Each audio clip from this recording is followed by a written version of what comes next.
ఈ కనుబొమ్మల మధ్య బ్రుకుటి స్థానం ఉన్నది చూసావా, మన సమస్త ఇంద్రియాలకు కేంద్రీకృతమైనది. అందుకే దృష్టిని భ్రూమధ్యమునందు నిలపరా, బ్రహ్మము నీకు సాక్షాత్కారం అవుతుందని చెప్తుంది యోగం.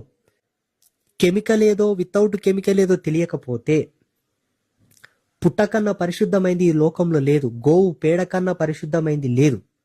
గోవు పేడని తీసుకొచ్చి కాలిస్తే బూడిద అవుతుంది కదా, ఆ బూడిదిలో ఏ కలుషితం ఉండదురా, దాన్ని ధరించని చెప్పారు.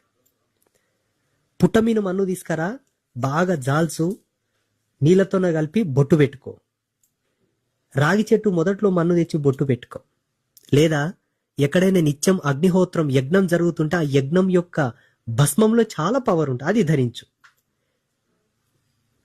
ఇలా శాస్త్రం ఇవి చెప్పింది తప్ప ఏవి పడితే అవి నువ్వు కనుబొమ్మల మధ్యలో తగిలిస్తేవనుకో జన్యుపరమైన లోపాలు సైంటిఫికల్ గా వస్తాయి. శాస్త్రీయంగా ఆధ్యాత్మికంగా చెప్పాల్సి వస్తే మన శరీరంలో ఎప్పటికెప్పుడు జాగ్రత్త సుషుప్తి ఈ అవస్థల కన్నా అతీతమైన అవస్థ ఒకటి ఉంటుంది. అది భగవంతుని యొక్క కేంద్రంగా నడిచేటటువంటి గొప్ప అవస్థ. ఆ అవస్థ దెబ్బతిని మనిషిగా ఉంటాను తప్ప మనలో మొత్తం పశుత్వపు లక్షణాలు వస్తాయి. ఒక గంట తర్వాత జరిగేది కూడా ఎక్స్పెక్ట్ చేసుకునే బ్రెయిన్ మనది ఉండదు, గంట ముందు జరిగింది కూడా గుర్తుండదు మనకు.